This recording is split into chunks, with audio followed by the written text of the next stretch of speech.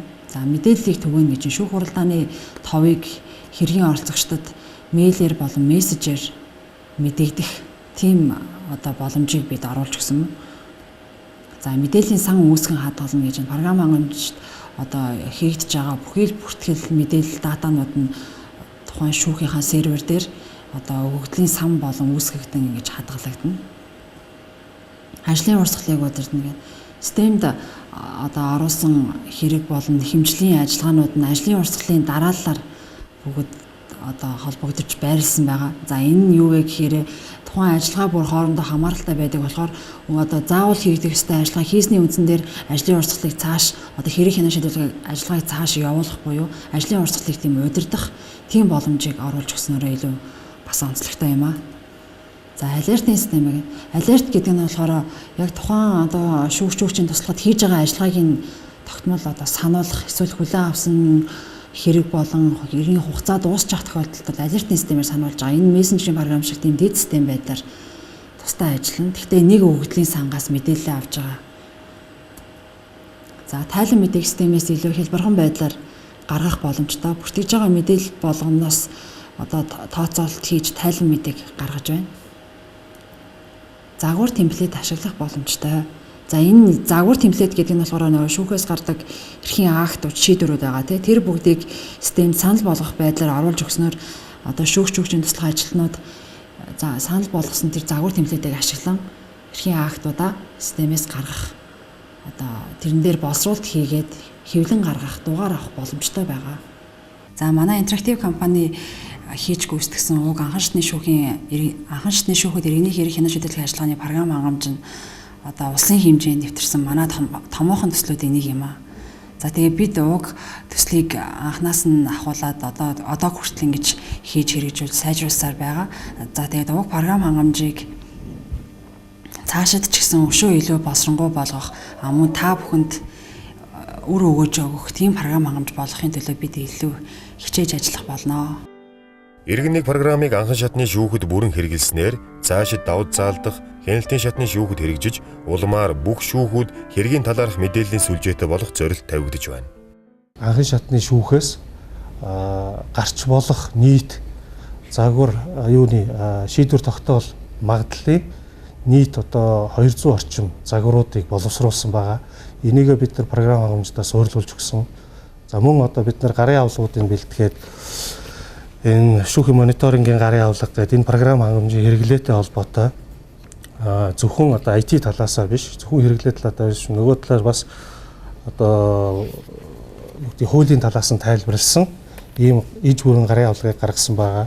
За мөн түрүүний хэлсэн тэр анхан шатны шүүхэд иргэний хэрэг хянаа шийдвэрлэх ажиллагааны явцад гарч болох 200 орчим тогтоол шийдвэр захирамжийн энэ загваруудыг бас ингээд гаргачихсан. Ингээд бид нар өнөөдрийн байдлаар бол програм хангамжийнхаа сургалтуудыг өнгөрсөн 100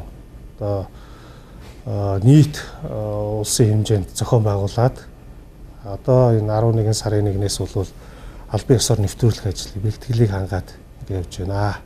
Манай шүүхийн хувьд бол бид нэр энэ сургалтын хэмжээнд гарын авлагаа ашиглаж иргэн нэг программыг туршилтын маягаар өөрсдийн хүрээндээ бол ирсэн хэрэг маргаанаа аваад 11 сарын 1-ээс бол хэрэгжүүлэхэд бэлэн болцоод байж байна. Иргэн нэг программыг нийт шүүхийн ерөнхий шүүгчийн туслах, шүүх хуралдааны нарийн бичгийн дарга, мэдээлэл авалгааны ажилтан, тамгын хэлтсийн дарга зэрэг шүүхийн ажилтнуудад ашиглахад сургалт зайлшгүй. Шүүхийн ерөнхий зөвлөлд улсын дээд шүүх, Германы олон улсын хамтын ажиллагааны нийгэмлэг интерактив компаниас 2010 оны 2 дугаар сард шүүхийн мониторингийг хэрэгжүүлэх төслийн танилцуулга сургалтаас эхлээд одоо хүртэл олон сургалтууд шат дараатай явагдаж ирлээ. Шүүгч туслахууд манай иргэн нэг программыг яг өөрсдөө ашиглаад явж байна. Мэдээлэл авалгаан дээрээс эхний туршилтын хэрэгэлсэн хэрэгүүдийг хийж ашиглаж байсан бол одоогоор бол яг өөрсдөө ирсэн хэрэгүүдийг шууд өөрсдөө оруулаад туршилт маркаар ашиглаад явж байна. Харин шүүгч туслахуудын ярьж байгаагаар бол хэрэглэхэд хэлбэрхэн боломжтой байна гэж ярьж байна да. За Булган аймгийн шүүхийн хувьд бол одоо иргэн нэг программыг 13 оны 11 сарын 1-ээс хэрэгжиж эхлэхтэй холбогдуулаад одоо 2-оос доошгийн удаагаар одоо сургалтыг зохион байгуулахаар одоо төлөвлөд явж байгаа. Одоо энэний дагуу төлөвлөгөөний дагуу одоо шүүгчилэлтэй сургалтыг зохион байгуулнаа. Шүүн таслах ажиллагааны зэрэгцээгээр хэрэг хянан шийдвэрлэх ажиллагаанд хэрэглэх программыг боловсруулах ажлын хэсэгт шүүгч нарын баг орж сүүлийн 3 жилийн нүрийн хөдөлмөрийн үр дүнд одоо хэрэгжихэд бэлэн болоод байна. За энэ ташрамд энэхүү томоохон гэж одоо бидний үнэлж дүгнж байгаа ажлыг одоо эхлэл болох иргэн 1 програм хангамжийг боловсруулах ажлыг гардан гүйцэтгэсэн. За мөн иргэн 2, иргэн 3-ын одоо системийн судалгааг мэтлэн одоо бүхий л ажлыг гүйцэтгэж байгаа ажлын хэсгийнхнийхээ энэ дуртахын зүйтэй. Тэр энэ хүмүүс маань бол энэ нүрийн ажлыг бол үндсэн ажлынхаа хажуугаар бас өнөөдрийг хүртэл хийж гүйцэтгэж яваа. Тийм учраас бол бас энэ хүмүүстэй одоо төслийн зүгээс гүн талархж байгаа илэрхийлье гэж бодож байна. За мөн түүнчлэн энэхүү ажлыг одоо удирдлагын зүгээс тийм ээ удирдлагын зохион байгуулах зүгээс байнга одоо дэмжиж ирсэн улсын дээд шүүхийн ерөнхий зөвлөлтөд бол бид нар бас одоо талархаж явдаг. Тэгээд олон үр бүтээлтэй ажлыг бид нар хамтран хийж ирсэн. За цаашид ч бас бид нар олон ажлыг одоо амжилттай хэрэгжүүлнэ гэж итгэж явдаг. Анхан шатны шүүхэд нэвтрүүлж байгаа иргэн 1 програм 2013 оны 11-р сарын 1-ний өдрөөс эхлэн нийт шүүхүүдэд хэрэгжинэ. Одоо давд заалдах хяналтын шатны шүүхийн иргэний хэрэг хянан шийдвэрлэх ажиллагааны иргэн 2 програм түүнчлэн эрүү захиргааны хэрэг хянан шийдвэрлэх ажиллагааны програм боловсруулж байна. Цаашлаад шүүхэд эрүү захиргааны хэрэг хянан шийдвэрлэх ажиллагааг програмын дэмжлэгтэйгээр явуулах нүрийн ажил өрнөж байна. Эцсийн үр дүн иргэд хүртэнэ.